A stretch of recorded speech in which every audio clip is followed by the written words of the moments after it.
Hello, and welcome to Psychology Demystified. Today's topic covers toxicity. So the question is, do you know a toxic person?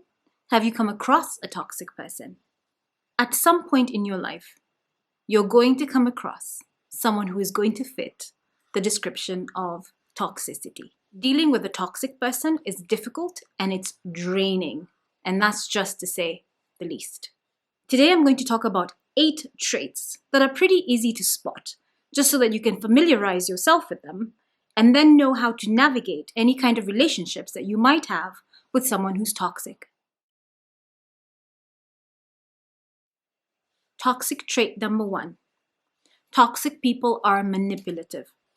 Their MO, or the way they operate, is to try to make people do what they want them to do. Pretty much, for them, it's all about them. In many cases, you find them using other people to help them accomplish the goal of making you do what they want you to do. Completely forget about what you want. It has nothing to do with what you want. And it has nothing to do with equality in the relationship either, because it is all about them. People who are toxic are very judgmental.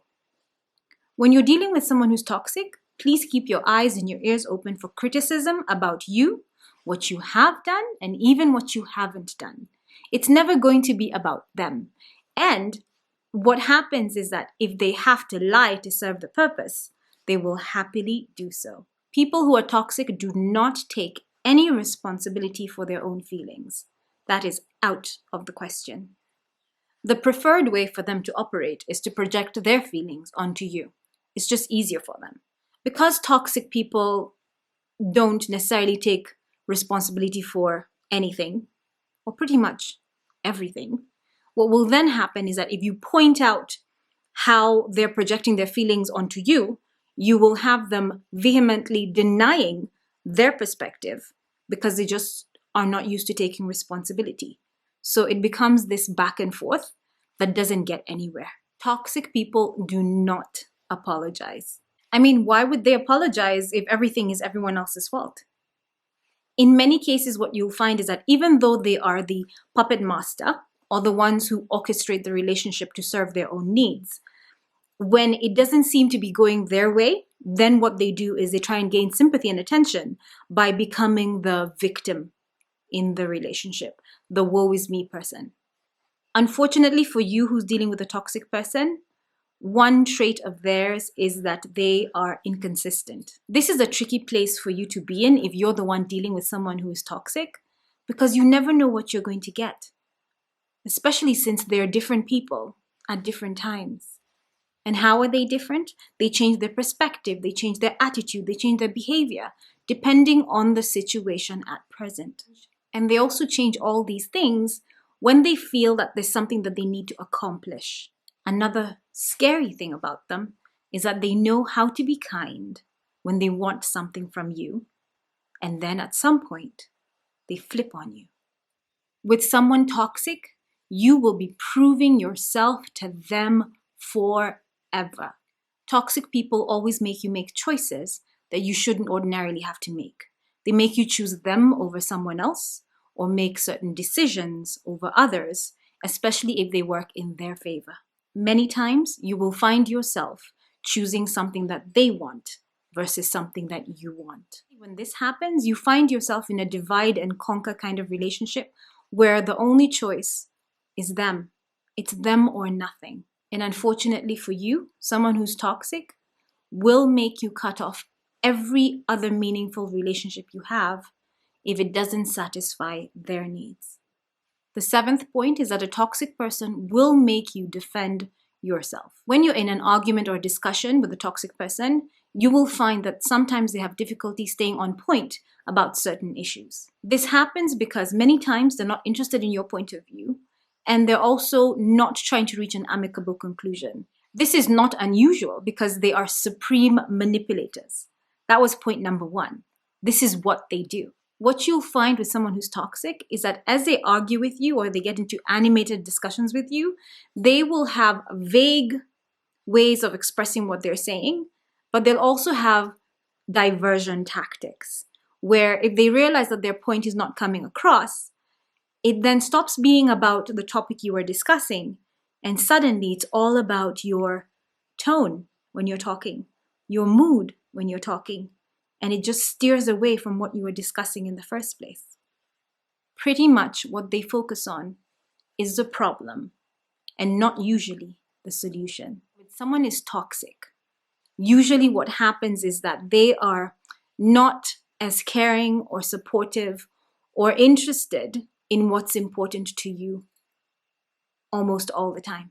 The reason this happens is because in many cases, the good things that happen to you divert attention away from them. So that's not a good thing. And the reason why it's not a good thing is because it stops them from focusing on just their goals. Remember, yours are not important. You need to be aware of people who always find fault with you and always make you the one who's in the wrong. Because for them, loyalty is a foreign concept.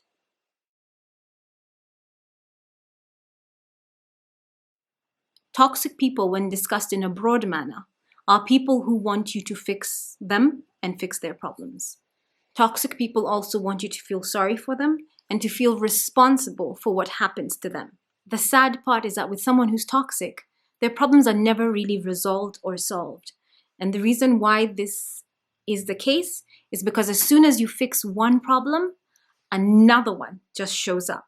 What someone who's toxic really wants is your ongoing support and your ongoing sympathy. And the only way to do this is by creating drama over and over again so that you always have something that you're fixing. You know what's really sad though? Is that fixing them and saving them never really works, because you end up finding that you care more than they do about the fixing and the saving. So how do you take care of you when you're dealing with a toxic person?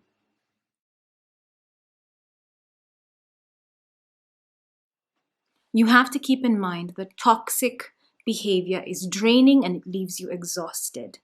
Spending a lot of time with a toxic person is about dealing with their business. And because it only focuses on them and what they want and their issues and their drama, what then happens is that you end up feeling unfulfilled, and many times anger will be one of the feelings that you will start to experience.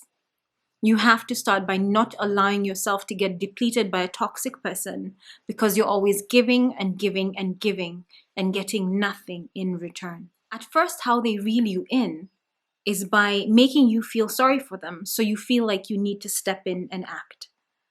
But eventually, for your own mental well-being, you need to figure out how to minimize your interactions with them if you live with them. And in many cases, if you don't live with them, start to detach yourself so that you can start taking care of you. There are some times, for your sake, that it's necessary to cut ties with them altogether if it's something that you can do. Your time and your energy are essential to your own life. Please stop giving so much of that away. You have to be particularly cautious around the narcissistic toxic personality. The MO of a narcissistic toxic person is that they have to, want to, and love to gain total control of a situation. And in many cases, that means you. Someone who is like this will demand your undivided attention and will do everything they can to have you join their camp. Their way of thinking is that they always know better than you what you need. So they're always right and you're wrong. So they tell you what to do and how to do it. This kind of toxic person will think nothing about invading your personal space.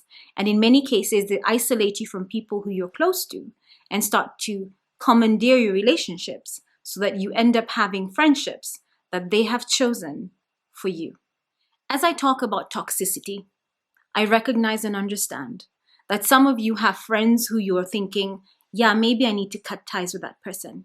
And that one's an easier deal to handle. However, I also recognize there's some of you who have these toxic personalities as people who are familial relationships or relationships that you're in. And that makes it harder for you to close that door and just say goodbye.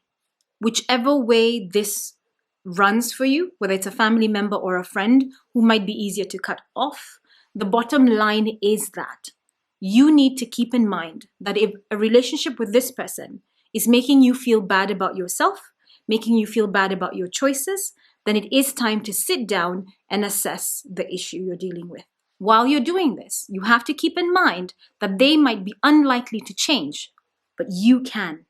You can change because you're in control of you. Sit down and weigh the pros, if there are any, to this relationship, and weigh the cons and figure out what you're willing to address and what you're willing to let go. Because at the end of the day, the person who takes the best care of you is you. As you continue to take care of you, please remember to be kind because you don't know what someone's going through. And to you, hugs and kindness always. Thank you so much for watching. Bye.